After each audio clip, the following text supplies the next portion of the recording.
Nah, buka halaman 22 sampai 23.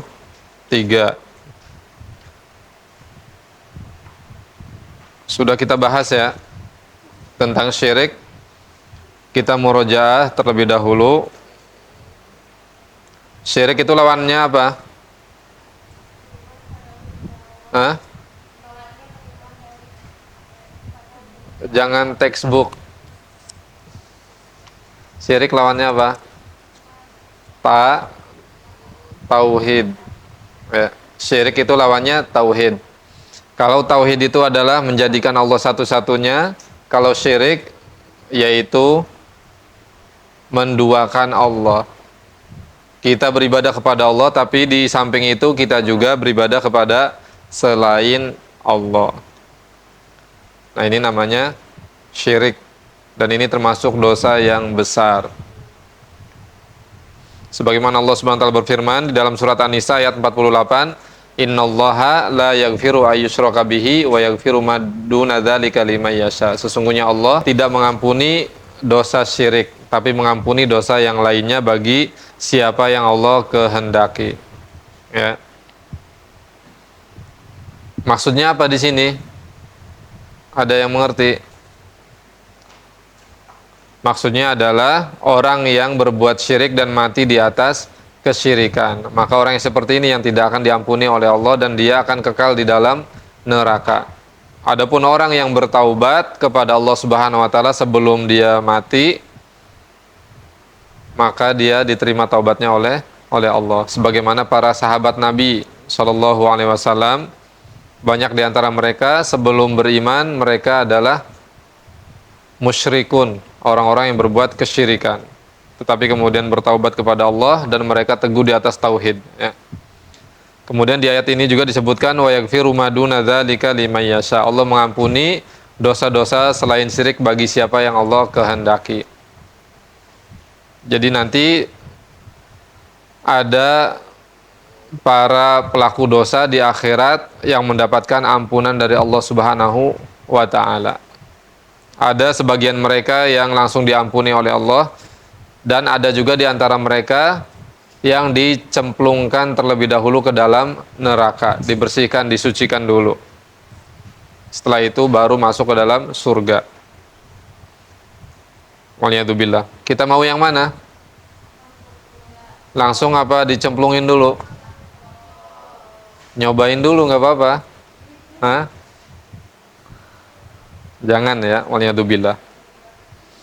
Terus kata Allah Subhanahu wa taala, "Innasyirka ladzulmun 'adzim." Sesungguhnya syirik itu kezaliman yang sangat besar. Dosa yang paling besar, kezaliman yang paling besar adalah berbuat syirik, menyekutukan Allah Subhanahu wa taala. Jadi kita tidak menempatkan Allah Subhanahu wa taala pada posisinya sebagai Rabb yang berhak diibadahi. Ya, tidak boleh disekutukan. Kemudian Nabi SAW mengabarkan kepada kita ketika ditanya tentang dosa apa yang paling besar, kemudian beliau bersabda, "Antaj'ala lillahi niddan wa huwa khalaqaka." Kamu menjadikan bagi Allah tandingan padahal Allah lah yang telah menciptakan kamu. Ya. Jadi ini secara logika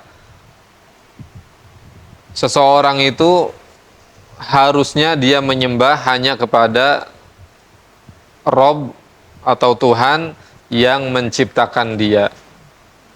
Tapi ternyata realitanya banyak orang yang dia tidak menggunakan logikanya. Ya. Dia menyembah sesuatu yang tidak menciptakan dia sama sekali. Justru sesuatu yang dia sembah itu adalah makhluk juga, sesuatu yang diciptakan. Ya, waliyadzubillah. Kemudian Allah Subhanahu wa taala juga memperingatkan kita di dalam firman-Nya yang lain bahwasanya orang yang berbuat syirik maka akan terhapus semua amalannya. Walau asyraku lahabitu anhum ma kanu ya'malun. Kalau sekiranya mereka berbuat kesyirikan, maka terhapuslah dari mereka apa yang telah mereka kerjakan. Nah, waliyadzubillah. Ya. Jadi kebaikan sebesar apapun yang kita lakukan, kalau kita menyekutukan Allah maka tidak ada nilainya. Ya, faja'alnahu haba'an mansura. kami jadikan seperti debu-debu yang berterbangan. Kemudian kata Allah Subhanahu wa taala dalam surat Al-Maidah ayat 72, "Innahu may yusyrik billah faqad harramallahu 'alaihil jannah wa ma'wahu an-nar." Sesungguhnya orang yang berbuat syirik kepada Allah, maka Allah haramkan atasnya surga dan tempatnya adalah neraka. Waliyadzubillah. Kemudian di sini dicontohkan ya, di antara bentuk-bentuk kesyirikan yaitu adalah berdoa kepada selain Allah Subhanahu wa taala. Ini tidak boleh ya. Bahkan kita tidak boleh juga meminta-minta kepada manusia ya. Sekedar minta-minta tidak boleh. Karena disebutkan sahabat Nabi SAW itu memiliki karakter yang tidak mau berpangku tangan kepada orang lain.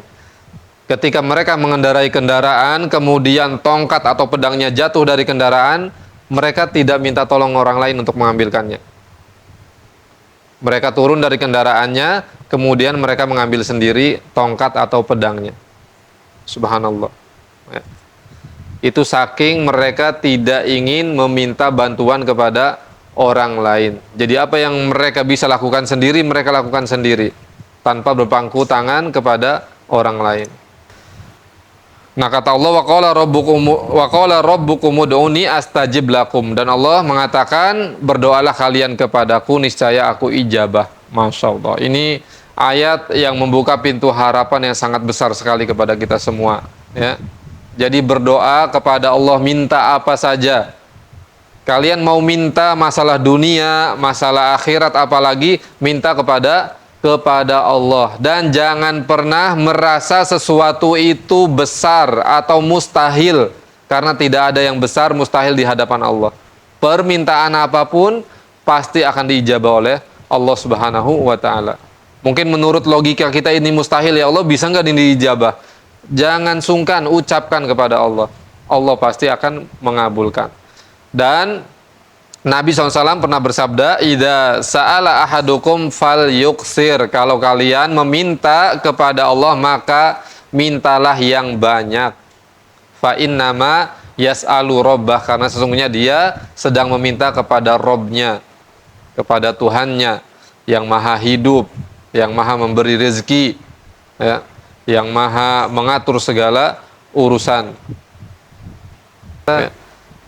Yaitu ketika kita ada koneksi sama Allah di dalam doa kita, kita merasakan kekhusyuan dan benar-benar kita merasa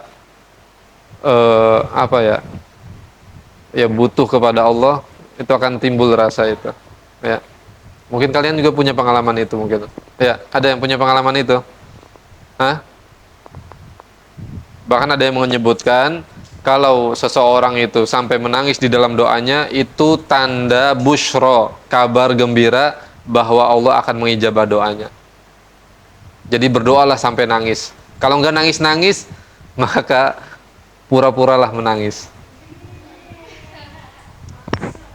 Iya, sampai ada yang bilang begitu ulama. Kalau kita tidak juga bisa menangis, pura-puralah menangis. Dan tangisilah kepura-puraan kita itu. Nah, di sini luar biasa nih ayat ini kalau kita betul-betul memahami. Karena Allah memerintahkan berdoa kepadaku, aku jawab. Jadi jangan berdoa kepada yang lain atau minta didoakan oleh orang lain, meskipun itu boleh, tapi jangan. Kenapa kita tidak mau berdoa sendiri? Padahal berdoa itu adalah apa? Itu nilai ibadah kita kepada Allah. Kenapa tidak kita saja yang langsung berdoa kepada Allah, minta? Karena di situ kita juga sedang ibadah kepada Allah ya. Nah kemudian di sini diperingatkan juga ya oleh Nabi kita Muhammad SAW bahwasanya kebiasaan orang-orang Yahudi dan Nasrani, mereka menjadikan kuburan para nabi itu sebagai masjid. Waliyadzubillah ya. Yang kemudian akhirnya apa? Disembah kubur-kubur itu ya. Kemudian diminta-minta, waliyadzubillah. Ini bahaya. Jangan sampai terjadi ya. Dan syirik yang paling ditakuti oleh Nabi adalah syirik kecil bernama apa? Riya. Waliyadzubillah. Bahkan kata Nabi SAW, lebih ditakuti oleh Nabi daripada fitnah Dajjal, yaitu syirik kecil yang sangat tersembunyi. Ya. Dan kalau seseorang berbuat riya, maka amalan dia terhapus, tidak ada pahalanya. Misalkan dia sholat dan dia riya dalam sholatnya, maka sholatnya tidak ada pahalanya, justru mendapatkan dosa dia, waliyadzubillah. Nah, pernah ada ini, sempet ini tuh jadi guyonan komedi di YouTube atau di mana saya nonton, itu lucu banget. Jadi ada jamaah berkumpul. Nah, kemudian di masjid ini lagi disampaikan donasi-donasi gitu. Ahmad 100.000, Muhammad 200.000. Nah, kemudian di antara jamaah ada dua orang ngobrol, nyebut, oh itu riya, itu nama-namanya disebut katanya, si Ahmad Muhammad itu harusnya hamba Allah aja, kata si A ini. Nah, si B diem aja, si B. Nah, si A ini terus ngomong aja. Nah, terus kemudian disebut lagi Ali 300.000. Wah, ria itu si Ali katanya, namanya disebut, harusnya hamba Allah aja. Kemudian keempat, hamba Allah 500.000. Kata si A apa? Nah, itu saya itu.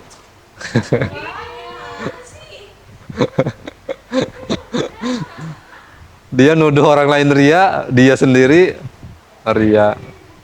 Ya. Nah, kadang begitu orang, ya, sering menuduh ria orang lain, sedangkan dirinya, ya, tidak menyadari bahwa dia juga jatuh pada ria, waliyadzubillah. Karena ria ini masalah hati, ya, kita tidak boleh menuduh orang lain, ya. Cukuplah kita mengintrospeksi diri kita sendiri dan mengevaluasi diri, ya.